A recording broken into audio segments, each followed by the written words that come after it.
So like some of you in this room, I was taught about stranger danger. I was taught not to talk to a stranger. I was taught to never go away alone with a stranger.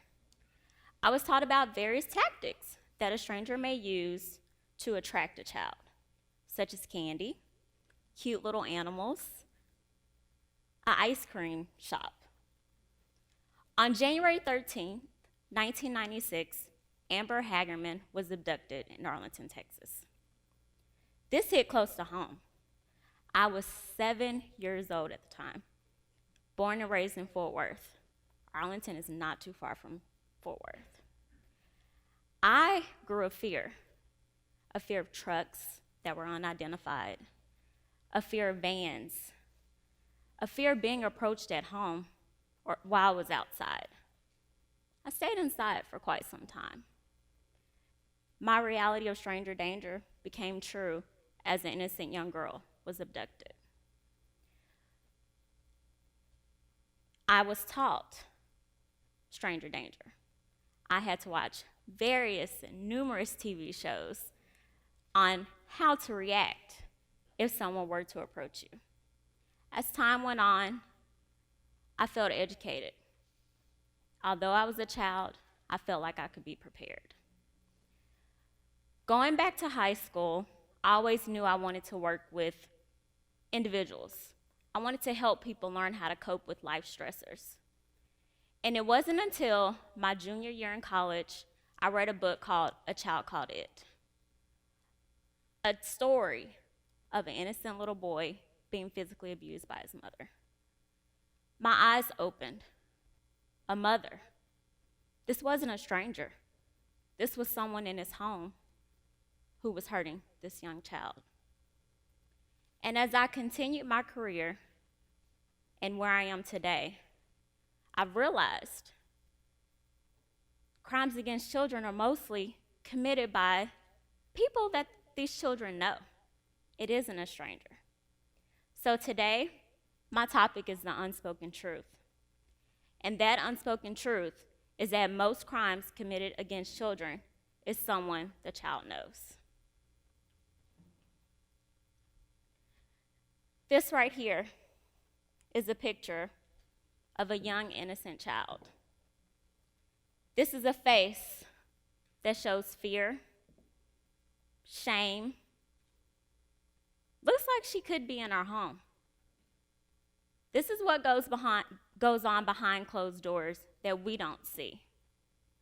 We can't just look and tell what may be going on inside of someone's home, because once again, it's behind closed doors. I have the honor and the privilege to talk to children, parents, and adolescents every single day about their brave stories, about their courageous stories, about how they are overcoming sexual abuse. So that's going to be the topic. We're just going to talk about sexual abuse and the fact that research conducted by children's advocacy centers in Texas indicates that 1 in 4 girls before her 18th birthday will be sexually abused. 1 in 6 boys before his 18th birthday will be sexually abused. So, now that I may have you on the edge, we're going to talk about how we can empower our children, how we can educate our children, and how we can protect children such as this little girl. So how do we do that? We must educate our children. We must get out of our comfort zones and live on the edge and talk to our children about their bodies. We must talk to them about the proper and the formal names for their body parts. This may create a little discomfort. I watch parents every day as they have to talk to their child about what it means to be touched inappropriately, or what it is to experience a bad touch. So educate. Educate is so important. But we must also offer a support system. We have to let our children know it's okay to talk to us about these things.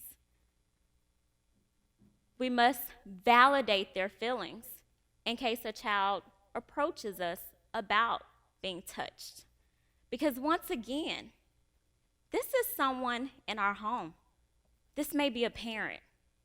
This may be a sibling. This may be a cousin. Maybe an aunt. Maybe an uncle. Maybe a family friend we've known for years. It may be someone in our community. It may be someone in our church. So we have to empower the child and let them know that it's okay. There's fear. As adults, there's an obligation for us to protect our next generation, to protect our children. But the reality is, the children are protecting us. They're protecting us from the hurt. They're protecting us from the pain. There's a tactic that's used by perpetrators called grooming. Going back to the stranger danger, that candy, animals are used. Well, going back to the standpoint of sexual abuse, there's fear. There's intimidation. There is, I am your financial support system. There is, who will believe you? Everyone trusts me. Everyone sees a good Samaritan. Who's going to believe you? You're powerless. So we have to teach our children to be cautious, to let them know that it's okay to talk to me about this. I will do what I need to do to protect you. And that it can happen to anyone, regardless of education, regardless of socioeconomic status, regardless of race. It can happen to any of us. So what do we do after we educate our children? Or what do we do if our child comes and says, I've been sexually abused? We must get them help. We must give them the opportunity to speak with someone, preferably a therapist, about how to cope with this life stressor. Because although there's shame and there's fear, this isn't the end of childhood. We can survive it. We can get through it. There still is life that can be enjoyable. So, in addition to the child seeking help, I believe that it's very important for the parent to receive it as well. One reason for this is because, going back to grooming, parents are groomed as well. It's hard to see this. This is your husband, your wife, your child. Everyone is blindsided. We can't just look and find out who a perpetrator is. We have no idea. So I think it's important because daily I watch parents and there's guilt, lots of guilt. How could I let this happen to my child? I should have known. And the reality is, you were groomed. It was difficult to see this, but we know now, and let's talk about what we can do to keep your family safe. That's what's important. What's important is that this child was brave and had the courage to speak the unspoken truth. And participation in your child's therapy is very, very helpful. Ask the therapist questions. Be educated.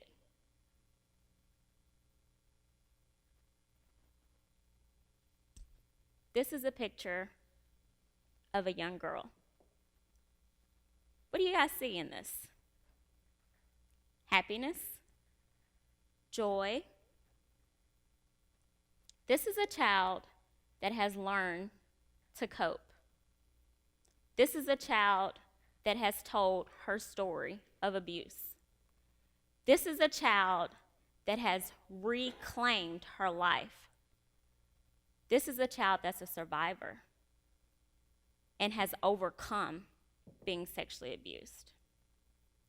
So I want you guys to take this image with you. The first one, it can be disturbing, it can be shocking, it can put you on the edge. But unfortunately, the reality is, it's the unspoken truth. So what I would like for you to take with you today is not just stranger danger. I believe it's very important, and it is very valid in today's society. But I also want you to take with you how prevalent child sexual abuse is, and how awareness is very important, and how we need to talk to our children about these things. Because the numbers say 1 in 4 girls before her 18th birthday, 1 in 6 boys before his 18th birthday. And out of those cases, 95% was by someone the child knew. Very high number, very high number. So we want to teach our children to be cautious, to have proper and formal names for their body parts, to know that it's okay to talk about this issue, and to not be afraid.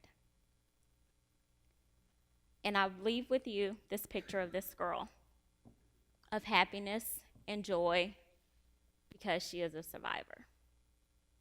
Thank you.